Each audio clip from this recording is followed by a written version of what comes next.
There's something about Diane Keaton that just felt real. She could make you laugh in one scene and break your heart in the next, all without ever losing that spark in her eyes. From sharp-tongued heroines to quietly powerful matriarchs, she built a career on honesty, humor, and heart. Today, we're celebrating 10 performances that didn't just entertain, they defined generations. So tell us in the comments, which Diane Keaton role has stayed with you the longest? Because everyone has that one moment they'll never forget.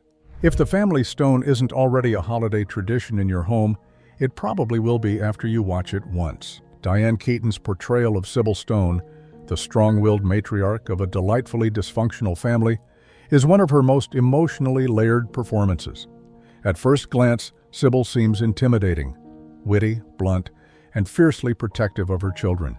But beneath that sharp edge is a mother overflowing with love and vulnerability, facing the weight of illness while trying to hold her family together during one unforgettable Christmas.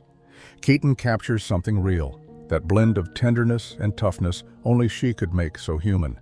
Her quiet moments with her sons, the subtle fear in her eyes as she senses her time slipping away, even the flashes of frustration at the dinner table, they all feel lived in. It's a role that lets her comedic instincts and dramatic power shine at once, proving she never needed grand gestures to move an audience. The family stone is messy, heartfelt, and real, just like family itself. And through it all, Diane reminds us why she was one of the few actresses who could make imperfection feel beautiful. In the late 1980s, Diane Keaton redefined what it meant to have it all. Baby boom captured the clash between career ambition and unexpected motherhood, a theme that still resonates today. And Keaton carried the entire film with charm, wit, and unshakable humanity. As J.C. Wyatt, a high-powered Manhattan executive whose life is turned upside down when she inherits a baby, Keaton embodies both chaos and courage in a way only she could. Watching her stumble through sleepless nights and boardroom battles feels less like a performance and more like a friend letting you in on her life. What makes Baby Boom so timeless isn't just the comedy, it's how Keaton turns frustration into empowerment. When she trades her corporate heels for muddy boots and builds a homemade baby food empire, it's not just funny, it's inspiring. She gives working women of that era, and even now, permission to rewrite their own rules. The film might be light-hearted on the surface, but Keaton gives it heart, grit, and relatability. In a decade obsessed with perfection, she made being overwhelmed, messy, and real feel powerful. That's Diane Keaton at her best. Funny, frazzled, and absolutely fearless. If there were ever a film that captured Diane Keaton's one-of-a-kind ability to mix chaos, curiosity, and comedy, it's Manhattan Murder Mystery. After more than a decade apart, she reunited with Woody Allen to play Carol Lipton, a restless housewife who suspects her neighbor might be hiding something sinister. What follows is a whirlwind of late-night stakeouts, clumsy cover-ups, and some of the funniest paranoia ever put on screen. Keaton's energy here is electric. She takes what could have been a quirky character and turns her into someone you can't take your eyes off of. The friend who insists something's wrong, and by the time you're rolling your eyes, she's already proven right. Watching her dive under beds, whisper theories in coffee shops, and drag her reluctant husband into danger feels effortless. Her comedic timing is razor-sharp, but it's the authenticity underneath that makes it gold.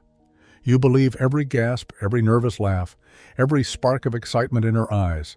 By the film's end, Carol has transformed from a bored suburbanite into a fearless amateur detective, and it's impossible not to root for her. Nobody made anxiety this endearing. Only Diane Keaton could turn panic into pure joy. In Marvin's room, Diane Keaton stepped far away from her trademark neurotic humor and delivered one of the most quietly devastating performances of her career. As Bessie, a woman who's spent 20 years caring for her bedridden father and ailing aunt, Keaton shows the kind of strength that doesn't need to shout to be felt. When she learns she's facing leukemia herself, the film becomes less about illness and more about love, sacrifice, and what it truly means to care for others. Keaton plays Bessie with gentleness and grace, the kind that sneaks up on you. There's no glamour, no witty one-liners, just raw honesty. Sharing the screen with Meryl Streep as her estranged sister and a young Leonardo DiCaprio as her troubled nephew, Keaton becomes the emotional anchor that holds the story together. Every scene feels like a confession. The quiet resilience in her voice, the small smiles through pain, the compassion that never fades. It's one of those performances that reminds you why Diane Keaton was more than a movie star. She was a storyteller. Marvin's Room didn't just earn her another Oscar nomination, it proved her ability to bare her soul without ever losing her light. By the mid-1990s, Diane Keaton reminded the world that sisterhood and a good dose of revenge never go out of style. In The First Wives Club, she joined forces with Goldie Hawn and Bette Midler for one of the most beloved comedies of its time. Keaton plays Annie Paradis, a soft-spoken woman blindsided when her husband leaves her for her own therapist. But as the story unfolds, Annie's timidity gives way to transformation, and that's where Diane truly shines. What starts as heartbreak becomes empowerment. Watching her character find her voice, nervous, shaky but determined, feels deeply human. Keaton's comedic rhythm is impeccable. Every stammer, every panicked glance lands perfectly. Yet beneath the laughter, she captures something real. The resilience of women rediscovering their worth. And when the trio storms that rooftop singing "You Don't Own Me," it's not just a punchline, it's a declaration. Few actresses can juggle humor, vulnerability, and quiet strength like Diane Keaton. She turned Annie into more than a character. She became a symbol of self-respect and second chances. The First Wives Club wasn't just fun. It was a rallying cry for anyone who's ever been underestimated. And Diane led the charge with grace, fire, and that irresistible Keaton charm. In Warren Beatty's sweeping historical epic Reds, Diane Keaton proved once and for all that she wasn't just a brilliant comedian, she was a powerhouse dramatic actress. As Louise Bryant, the fiercely independent journalist and activist caught in a passionate love affair with revolutionary John Reed, Keaton delivered one of the most layered performances of her career. She captured a woman torn between love and principle, art and politics, freedom and commitment. Keaton's portrayal is alive with conviction. You can feel the fire in her when she debates, the longing when she loves, and the heartbreak when ideals start to crumble. She brings a quiet strength to every frame, refusing to be anyone's muse or sidekick. Louise Bryant isn't defined by the men around her, and that's what makes her performance so remarkable. Her chemistry with Beatty burns on screen, but it's the independence she radiates that lingers after the credits roll. Reds earned her another Academy Award nomination, and it showcased her fearlessness, her ability to take risks, challenge herself, and surprise the world. Diane Keaton didn't just play a woman ahead of her time. In Reds, she was one.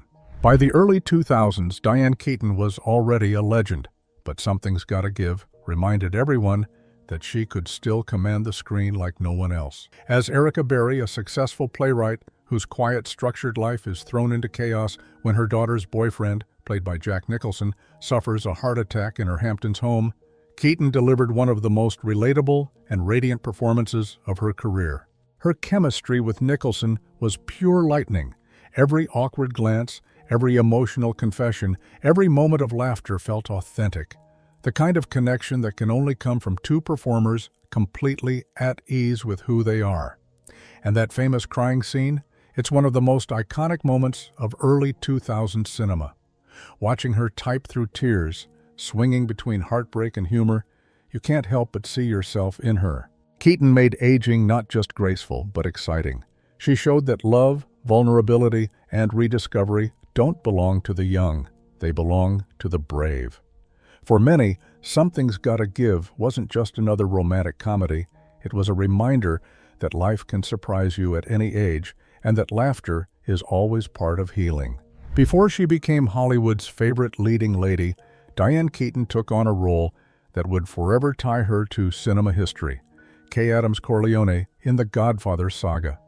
Amid a cast of legendary men, she stood out not by shouting, but by quietly commanding every moment she was on screen. Kay begins as the bright-eyed outsider, the woman, Michael Corleone, wants to protect from his family's darkness. But by the time Part 2 ends, she's something else entirely, the shattered conscience of the story. Keaton gives Kay a heartbreaking evolution. Her wide-eyed love turns to disbelief, then to silent fury. As the walls close in around her, when she finally delivers that devastating line, "I aborted your son, Michael," it's not just dialogue. It's the emotional climax of the entire saga. In a world built on power and silence, she dares to speak truth, and it breaks everything. Many remember The Godfather for its violence and legacy, but Diane Keaton gave it something just as powerful: humanity. Through her, we see what the cost of corruption really looks like. She wasn't just Michael's wife, she was the story's soul. Before Annie Hall made her a household name, Diane Keaton showed the world her brilliance in Love and Death, a film that proved she could make philosophy hilarious. Set against the absurd backdrop of 19th century Russia, she plays Sonia, a woman so witty, so neurotic, and so endearingly odd that she steals every scene from Woody Allen himself. The movie is packed with rapid-fire wordplay and ridiculous logic, and Keaton handles it all with the grace of a dancer and the timing of a comic genius. What makes her performance unforgettable is how she turns intellectual humor into something warm and human. She's debating life, death, and morality one moment, and making you laugh out loud the next. It's a rare kind of comedic intelligence, the kind that doesn't just land a punchline, but reveals a personality. Keaton's energy here is infectious, playful, unpredictable, and impossibly smart. You can see the beginnings of what would become her trademark. That effortless mix of chaos and control. Love and Death wasn't just another Woody Allen comedy. It was the moment Diane Keaton proved she could take the strangest material imaginable and make it feel alive, clever, and completely her own. If there's one performance that defines Diane Keaton's legacy, it's Annie Hall. She didn't just play the character, she was the character. Quirky, hesitant, charming, and endlessly sincere, Annie felt less like a role and more like a window into Diane's soul. With her awkward pauses, her offbeat humor, and that unforgettable fashion, men's ties, vests, and wide-brimmed hats, she made imperfection irresistible. The magic of Annie Hall lies in its honesty. Keaton turned what could have been another romantic comedy into something timeless, a reflection of real love, funny, painful, and achingly human. Her chemistry with Woody Allen wasn't just acting, it was lightning caught on film. Every moment, from their rooftop banter to that bittersweet goodbye, feels alive, spontaneous, and deeply personal. When she won the Oscar for Best Actress, it wasn't just a victory for Diane Keaton, it was a moment that changed what Hollywood thought a leading lady could be. She didn't need to be polished or perfect, she just needed to be real. Annie Hall didn't create Diane Keaton. Diane Keaton created Annie Hall, and from that moment on, the world fell in love with her forever. From neurotic charm to quiet grace, Diane Keaton showed us every shade of being human, and made each one beautiful. Her laughter, her quirks, her fearless honesty changed what it meant to be a movie star. So what's your Diane Keaton moment? The one that still makes you smile or tear up?